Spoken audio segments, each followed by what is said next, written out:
And in order to give every panelist enough time to express your view, I'll use the following format. Each panelist will be given 2 minutes for an opening statement on this topic. You can say anything you want to say. And then we'll have about 30 minutes for discussions and basically focus on one question. And then at the end, we have 1 minute closing remarks. And the screen out there will show you the time that you have. Now, Professor, continue your 2 minutes about the Innovating Together Global Collaboration for Sustainable Future. What I will tell you, I've been working on energy efficiency and climate change, particularly in advisory roles, for more than 20 years. And in fact, I was on a lot of the 5-year reviews for the Chinese government, plus the Lawrence Berkeley Laboratory. It's one of the first multidisciplinary laboratories of the Department of Energy, and energy efficiency and climate are in its thing. What I have learned was that, in fact, I came here before the Paris Accords because some of my colleagues and I thought the best thing to do was get some of the goals and things set up properly, and cities, which Hong Kong is, be the role leading institutions for making the climate change go forward. And we managed to succeed a lot, and I thought that the Paris Climate Change was going to be a great success. Everybody promised to do it, and they did not do it. Okay. And my most recent, I was very disappointed. My most recent disappointment is I was invited 2 years ago to a review in the north part of Beijing, which was how to prepare for clean energy and make things work. And I worked out a big plan on what it will take to make clean energy. And the answer is, if we put everything we have into it, it will take about 20 years. And it will take making a mess of the earth, because you've got to get the minerals and so on. So you've got to actually get the mining companies to be well behaved. But more than that, we have only 50% of the science in place for making the conversion. There's still about 50% of the science left that has to be. This is like surface coatings. It's like making better kinds of, there are different kinds of transitions you can make now. There's a lot of things where we can contribute because it requires scientific input and scientific research and development. But in the end, my feeling, the reason it takes 20 years we're not able to do it faster, we need to do something else.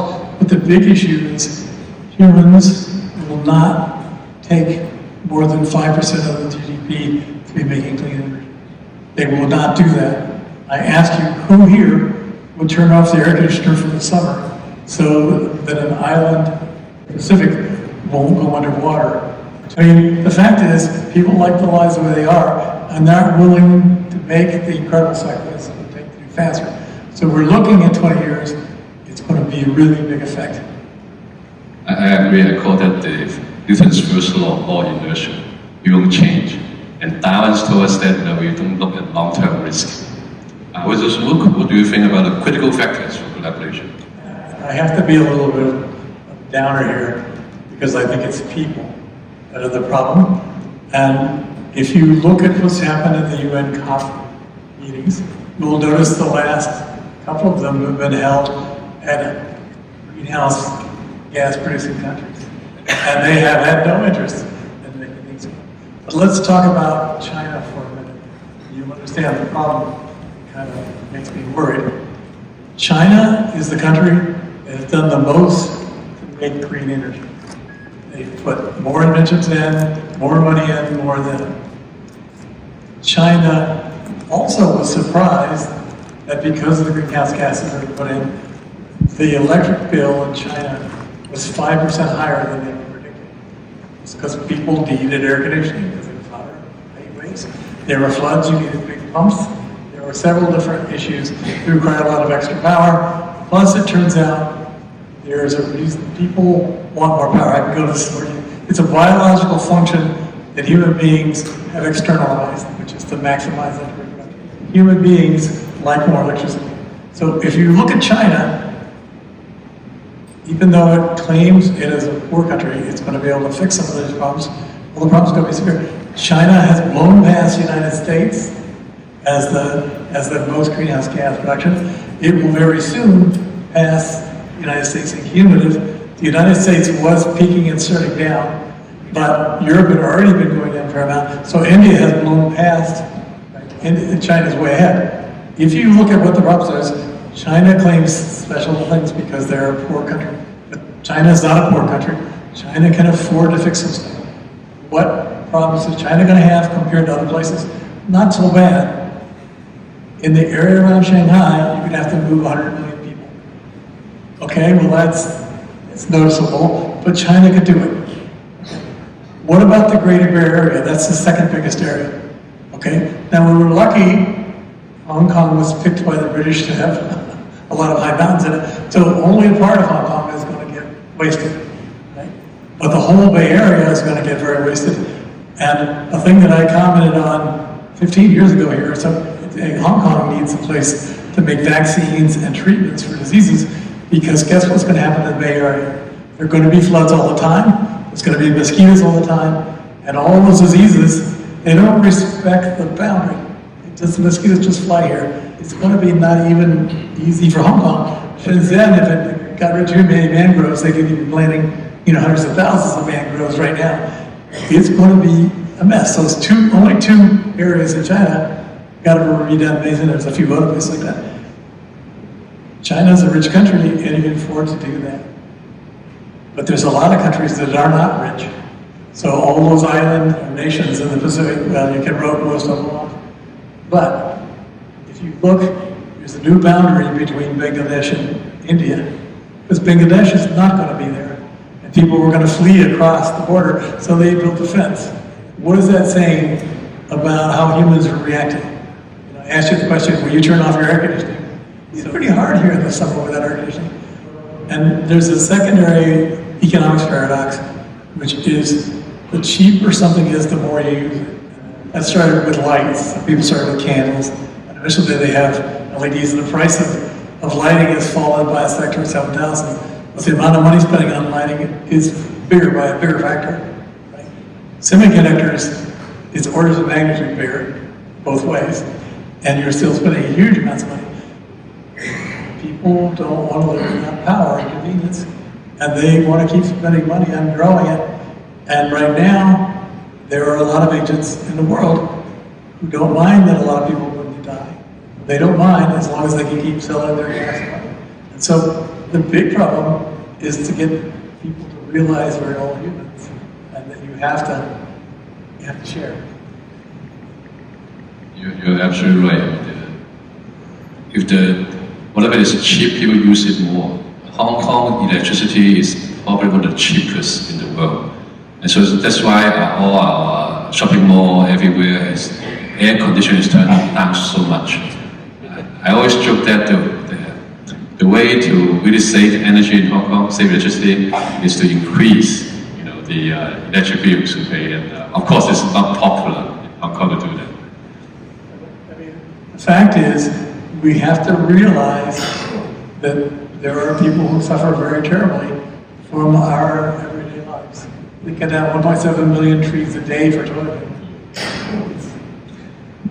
But that's a hard part, to get everybody to realize that somebody else is suffering. The question goes, with the advance in technology like AI and robotics, what is the future of humanities and arts discipline and their roles in education? Can we drop, humanities, art subject, literature, because AI can do everything? But let me say something else. I think if we're going to try and do good climate control, we're going to have to get some economic theorists.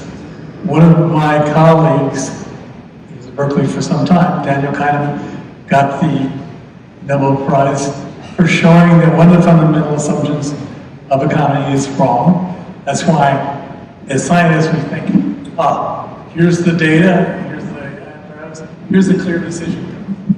Most people don't think that. So there is in economics, and enshrined in our laws from economic theory, very simple approximations that are clearly wrong now. So when we teach thermodynamics as a physics thing, we say, all right, here's this infinite heat sink, at temperature T1, and your system at temperature T2 below it, and we put a machine in between. If we run the Carnot cycle, we get a certain amount of efficiency. We can get some useful work out. But it's an approximation, because in real life, it's not an infinite.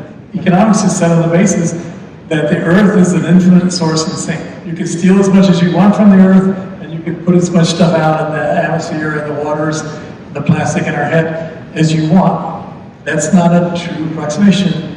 We need somebody to think about how the fundamental assumptions of economics have to be done, and how it can be set into laws, so that if your neighboring country is putting out a huge number of waste products, say megatons of CO2 per second, and plastic waste, and so on, then you charge them for that. They can't do it for free. It costs them a lot of money. So we're the economics people here. I don't think we have economists on the stage today. Nick? Well, I was going to add that it's nice to think the economists will help us on this, but as you point out, the economists think of sort of Homo economicus, who doesn't exist and has never evolved. And our problem is that we're all delay discounters. We discount what's going to happen in the future. What we need is psychologists, not economists. We need people who can train us to overcome our cognitive biases. Unfortunately, self-destructive. in Daniel, A great combination, and Daniel married my former tutor and treason. Okay. Okay, we need economists, we need psychologists. I'm sure we need doctors, right?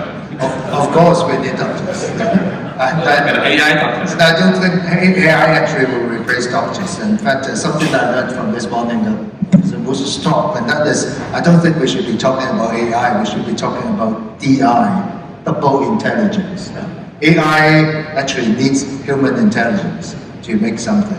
I think definitely in health, and AI can replace a lot of the work that we do, but it's the human interactions that we really need.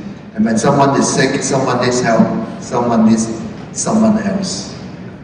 Wait, you're moving the goalpost, but okay. May I say something? AI progress to today will not be here without arts and literature. So it's important that we keep growing arts and literature and the other non-STEM fields to make sure AI will advance healthily and ethically. Will you include philosophy too, please? And now philosophies, okay? With the school? I agree. I think that we know how to address the technical, management, logistic questions of trying to make a sustainable future. What we don't know is how to set up human institutions that will make it happen properly. I agree with my fellow panelists, and I end with this one comment, that the point of medicine is to give us more time to enjoy the arts and humanities. Thank you very much. That ends this session, and let's give our panelists a great round of applause.